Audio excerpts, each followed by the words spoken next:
명령어의 구조, 명령어의 기본 구조를 보면 명령부가 있고 그리고 이렇게 주소부로 구성이 되어 있습니다. 그래서 앞쪽에 명령부는 그 연산부호로 구성이 되어 있고 주소부 쪽에는 연산자들의 리스트로 되어 있습니다. 연산부호에 해당하는 OP 코드, 오퍼레이션 코드의 이제 준말이 되겠습니다. 그래서 OP 코드는 프로세서가 실행할 동작을 지정합니다. 동작인 연산을 지정합니다. 예를 들어서 어떤 것이 될 수 있냐면 플러스, 마이너스, 그리고 뭐 and, or, not, shift 또는 보수 연산 뭐 이런 것들이 될 수가 있겠습니다. 그리고 연산 부호가 그 n비트이면 최대 2의 n승계의 연산이 가능하다. 뭐 요까지는 사실 좀 특별히 이해하실 필요는 없을 것 같고, 연산 부호가 뭐 예를 들어서 연산 부호가 이렇게 산술 연산이면 더하기 빼기 곱하기 나누기, 논리 연산이면 and or not 뭐 이런 것들이 이제 위치할 수 있다는 거죠. 그래서 요 대략의 개념을 이해하시라고 이런 부분을 설명합니다. 그리고 피연산자 부분은 이제 오퍼랜드가 됩니다. 오퍼랜드. 피연산자가 영어로 오퍼랜드입니다. 그래서 연산할 데이터 정보를 이제 저장하고 있는 거죠. 예를 들어서 A 더하기 B는 C다. 뭐 이런 A는 B 더하기 C다. A는 B 더하기 C다. 이런 문장이 있으면 B하고 C를 더해서 A에다 저장해야 됩니다. 그럴 때 BC는 피연산자, ABC는 피연산자에 들어가게 되는 거고, 그리고 연산 부호는 어떻게 됩니까? 연산 부호는 뭐 더하기 이렇게 들어가게 되는 것이겠죠. 그래서 이제 피연산자는 그 연산할 데이터 정보가 이제 들어가게 됩니다. 그래서 이제 그 예제를 한번 보면 y는 x 더하기 b다. y는 x 더하기 b다. 이렇게 이제 있으면 이 플러스가 연산 부호가 됩니다. 연산 부호는 이 명령부가 되겠죠. 명령부. 연산 부호는 명령부가 되겠습니다. 그리고 그 플러스에 대한 피연산자, 오퍼랜드는 x하고 y, b가 되겠습니다. x하고 b가 그 피연산자가 되겠습니다. 명령어의 실행, 그리고 그 명령어의 실행 과정을 보면은 우선 메모리에 저장되어 있는 그 명령어를 그 가져오게 됩니다. 그래서 IR 레지스터, 인스트럭션 레지스터에 그 명령어를 적재하게 되죠. 그러면 거기에 적재된 그 명령어를 CPU가, 프로세서가 수행하기 위해서 인출하게 됩니다. 그래서 명령어 레지스터에 저장된 다음 명령어를 인출한다. 그래서 CPU가 그 명령어를 가져가게 됩니다. 그래서 그 명령어를 해석합니다. 그리고 나서 프로그램 카운터를 변경합니다. 프로그램 카운터는 다음에 수행할 명령의 주소가 들어가 있게 되겠습니다. 이렇게 하면 그러면 이제 이 명령어 해석 과정이 있는데 이게 뭐냐면 만약에 이 명령어가 더하기 명령어였다 그러면 더하기를 준비하는 겁니다. 그러니까 그 컴퓨터 내에는 여러 가지 연산이 가능한 여러 가지 연산을 설정할 수 있는 여러 가지 유닛들이 있습니다. 로직 유닛들이 있는데 그 중에 이 명령어가 만약에 더하기다 그러면 더하기라는 기능을 수행할 수 있는 거를 enable 하는 겁니다. 그거를 수행할 수 있게 걔만 켜놓는 겁니다. 그 다음에 피연산자를 인출해 옵니다. 피연산자를 읽어 옵니다. 그 다음에 피연산자를 인출해 왔으니까 이걸 대상으로 해서 그 명령어를 수행하면 되겠죠. 그러니까 예를 들어서 B 더하기 C다 그러면 그 더하기는 연산자고 B하고 C가 피연산자인데 피연산자를 읽어오는 겁니다. 그리고 나서 명령어를 실행합니다. 명령어를 실행한다는 건 뭡니까? B하고 C에 대해서 더하기를 수행하는 거죠. 그 다음에 결과를 저장합니다. 그 다음에 다시 돌아가서 명령어 인출해 오고 또 다음 명령을 수행하는 것을 반복하게 됩니다. 명령어가 실행되는데 실행 순서에 따라서 이제 실행이 될 텐데 명령어의 실행 사이클을 한번 보면은 우선 시작이 됩니다. 그러면 인출 사이클에서 인출합니다. 그리고 실행하고 종료하고 이런 순서로 되는데 그 일반적인 명령어 사이클은 이렇게 됩니다. 그러니까 시작하면 명령어 인출에 와서 실행합니다. 실행할 때 어떻게 됩니까?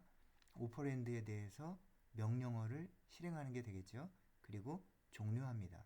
이런 순서가 되겠고 이게 이제 일반적인 명령어 사이클이 되겠습니다. 그리고 좀 더 세분화해서 설명하자면 인출하고 실행합니다. 인출한 다음에 실행하는데 그 사이에 인터럽트가 발생하면 인터럽트를 수행하게 됩니다. 인출하다가 인터럽트 발생하면 인터럽트 수행하고 실행하다 인터럽트 발생하면 인터럽트 수행합니다. 이렇게 되고 그 다음에 인출을 한 다음에 그 연산자를 또 따로 읽어올 필요가 있습니다. 그러면 이때 간접 사이클을 통해서 그 피연산자를 또 가져올 수가 있습니다. 그래서 이제 이런 인터럽트라든지 간접 사이클이 이렇게 포함될 수가 있겠습니다. 세분화된 명령어 사이클에서는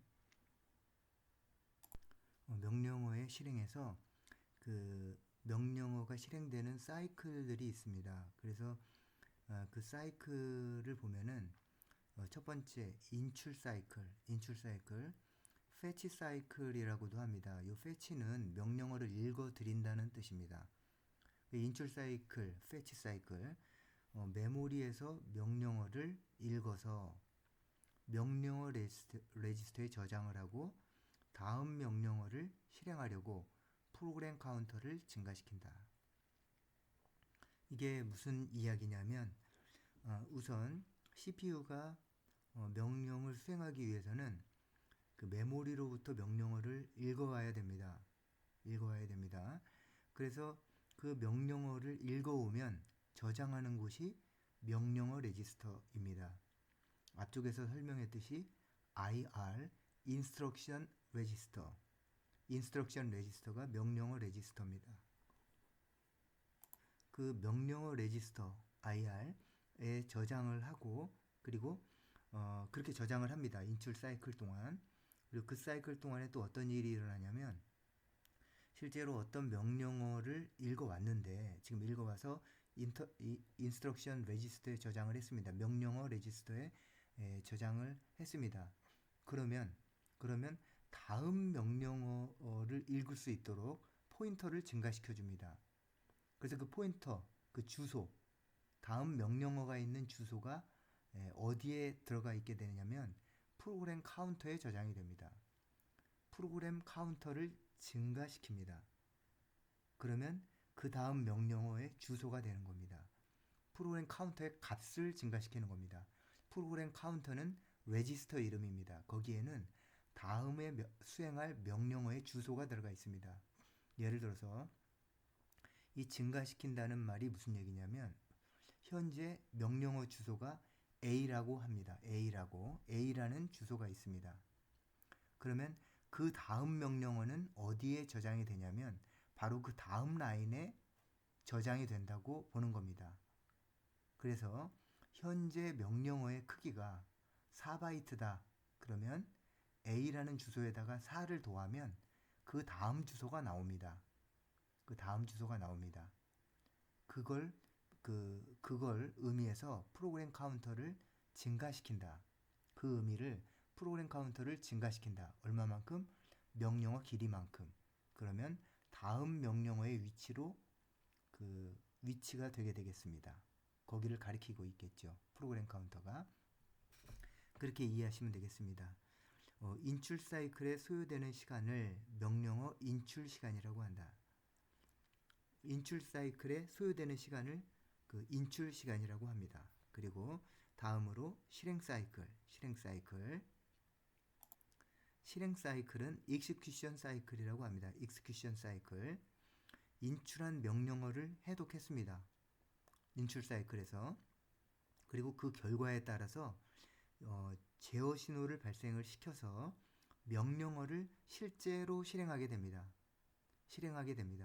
인출 사이클이 명령어를 읽어오는 것이었다면, 그래서 해석하는 것이었다면 실행 사이클은 인출된 명령어를 해석한 다음에 그거를 그 구체적인 동작을 실제로 하는 것을 의미합니다. 그래서 명령어를 실행한다고 합니다. 그래서 사이클 이름이 execution cycle입니다. 실행 사이클에서 소비되는 시간을 실행 시간이라고 합니다. 너무 당연한 그 표현이 되겠지요. 다음에 간접 사이클이 있습니다. 간접 사이클, indirect 사이클이죠. 다이렉트에다가 in을 붙이니까 직접적인 게 아니라 간접적인 것으로 된 겁니다. 그렇게 용어가 의미가 되는 겁니다. 간접 주소 지정 방법을 사용하는 실행 사이클은 명령어를 수행하기 전에 실제 데이터가 저장된 주기억 장치의 주소인 유효 주소를 한 번 더 읽어온다 라는 겁니다. 이게 무슨 얘기냐면 그 피연산자가 있습니다. 피연산자 그 피연산자에 대해서 어떤 그 명령어를 수행하게 되는 거죠.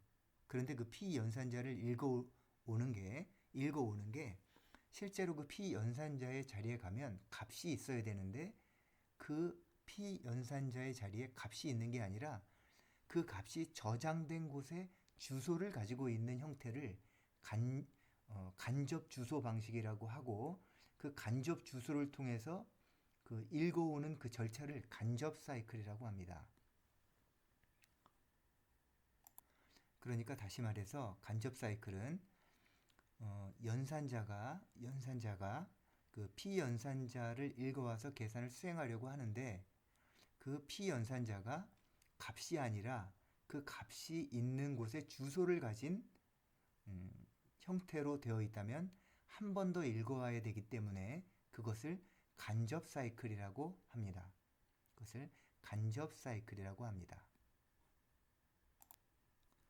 그 다음으로 인터럽트 사이클이 있습니다. 인터럽트 사이클은 그 인터럽트가 발생해서 수행되는 그 모든 전 과정을 이야기합니다. 인터럽트는 프로세서가 프로그램을 수행하는 동안 컴퓨터 시스템의 내부나 외부에서 발생하는 예기치 못한 사건을 의미합니다. 이 예기치 못한다는 것은 예상치 못했다는 것인데 이거는 프로그램이 예상치 못했다는 얘기입니다. 프로그램이 지금 수행되는 그 프로그램이 모르는 사이에 발생한 사건이 인터럽트인 겁니다. 구성을 하자면 이렇게 됩니다. 인터럽트는 프로그램은 처음부터 끝까지 수행되도록 구성이 되어 있습니다. 그래서 순차적으로 프로그램을 수행합니다.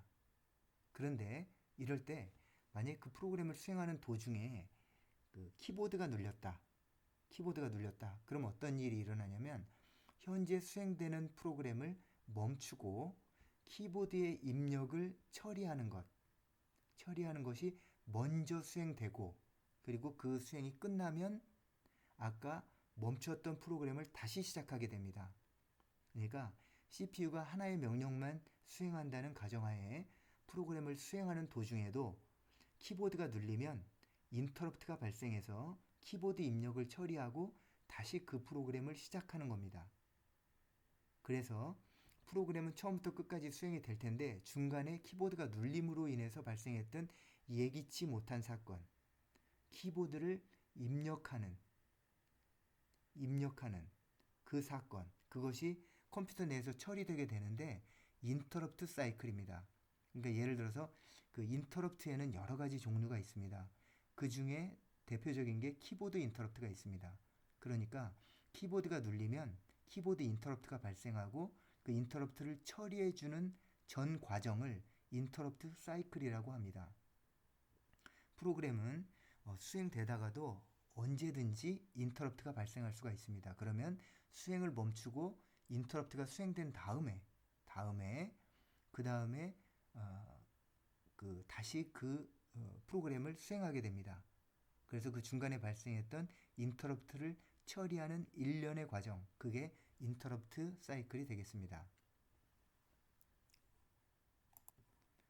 정리해보면 프로세서는 실행 사이클을 완료한 후 인터럽트 요구가 있는지를 검사한다. 그리고 인터럽트 요구가 없으면 다음 명령어를 인출하고 인터럽트 요구가 있으면 현재 수행 중인 프로그램의 주소를 주소의 값을 스택이나 메모리 0번지와 같은 특정한 장소에 저장을 한 다음에 프로그램 카운터에는 인터럽트 처리 루틴의 시작 주소를 저장해 두었다가 인터럽트 처리를 완료하면 중단된 프로그램으로 복귀해서 계속 수행을 한다. 이렇게 정리할 수가 있겠습니다.